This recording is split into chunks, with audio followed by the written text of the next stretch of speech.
Bismillahirrahmanirrahim. Em nome de Deus, o Clemente, o Misericordioso.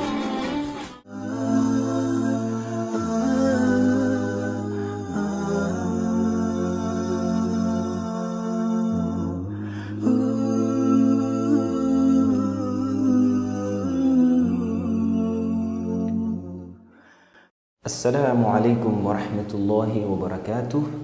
Sejam mais uma vez bem-vindos ao Espaço Minuto de Saúde e para esta semana trazemos alguns assuntos importantes para a nossa saúde. Para hoje, especificamente, iremos falar um pouco aquilo que é a hipertensão arterial. Okay? Todo mundo já ouviu falar de hipertensão arterial e hoje vamos trazer aqueles aspectos que são mais importantes na nossa prática, no nosso dia a dia. Em primeiro lugar, de dizer que hipertensão arterial é uma doença crônica que afeta mais de 1 bilhão de habitantes, segundo os dados da Organização Mundial da Saúde. Falar da hipertensão arterial, o que é, afinal de contas? É falar da pressão que o sangue exerce sobre as paredes das artérias. As artérias são aqueles vasos que são responsáveis por levar o sangue do coração para o restante do organismo. Então, o que é isso de hipertensão arterial? Todos nós já estivemos em alguma consulta e já vimos em algum momento o médico precisou de tirar-nos a pressão arterial. Então, como é que se mede isso? A pressão arterial, em princípio, deve ser medida num ambiente calmo, de preferência, um ambiente em que o paciente esteja de preferência sentado e geralmente é medida através de um aparelho chamado esfigmomanômetro. E esse mesmo aparelho é colocado no braço esquerdo e ele vai nos dar alguns resultados, vai nos dar 2 números, ok? Vai nos dar 2 números, como por exemplo, podemos ter uma pressão arterial assim de 120/80.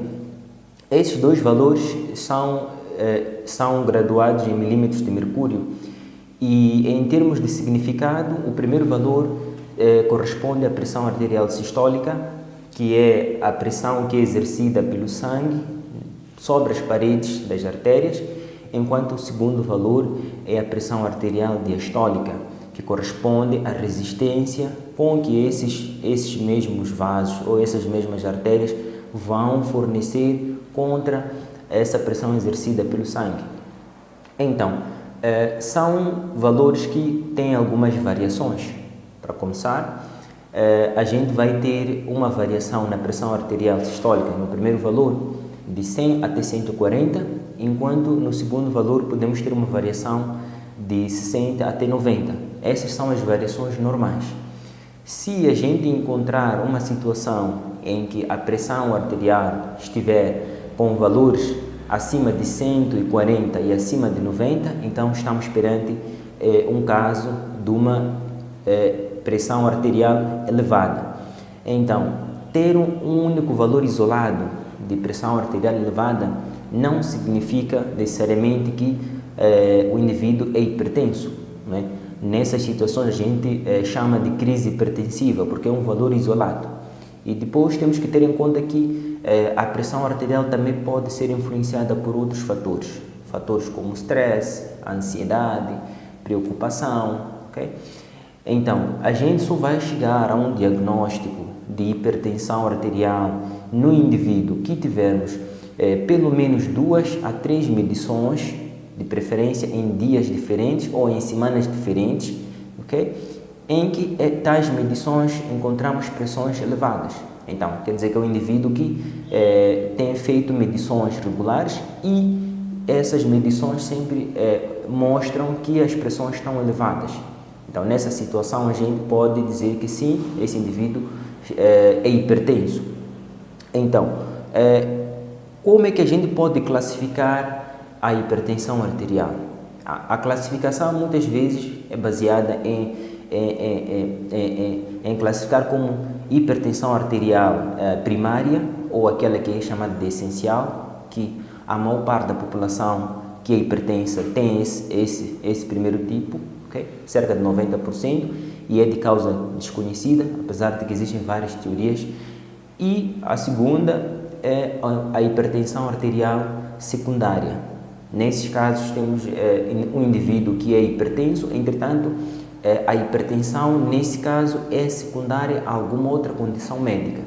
Por exemplo, se for um indivíduo que tiver alguma doença cardíaca ou alguma doença renal que ocasionalmente pode elevar as pressões arteriais.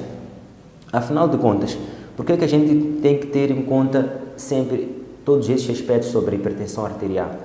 Primeiro temos que ver que a hipertensão arterial pode nos levar a algumas complicações.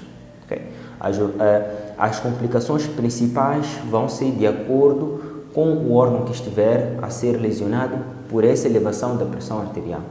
Okay? Se a gente tiver uma situação em que temos uma hipertensão e eventualmente encontrarmos um indivíduo que tem alterações a nível cerebral, podemos ter, por exemplo, um caso de um AVC, podemos encontrar complicações a nível cardíaco, como por exemplo um infarto, assim como podemos encontrar complicações renais, como aquelas situações em que o doente pode desenvolver uma lesão renal, que vai levar a uma insuficiência renal crônica.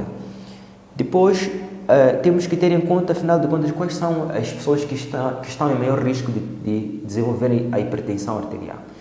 Os indivíduos que estão em maior risco são indivíduos, primeiro, sedentários, são indivíduos idosos, são indivíduos que têm uma história familiar de hipertensão arterial, que tem alguém na família que padece de hipertensão, assim como são indivíduos que têm um consumo de sal excessivo, são indivíduos que têm alcoolismo ou até indivíduos que usam tabaco ou outro tipo de substâncias.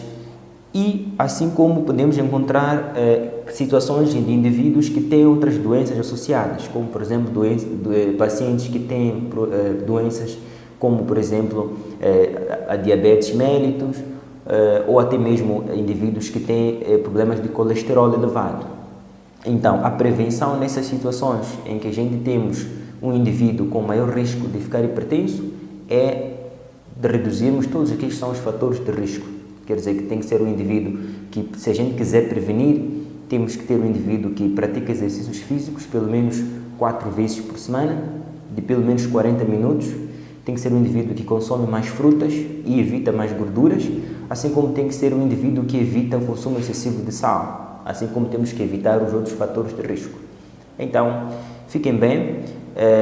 Da próxima trazemos mais novidades e traremos também informações sobre outras patologias.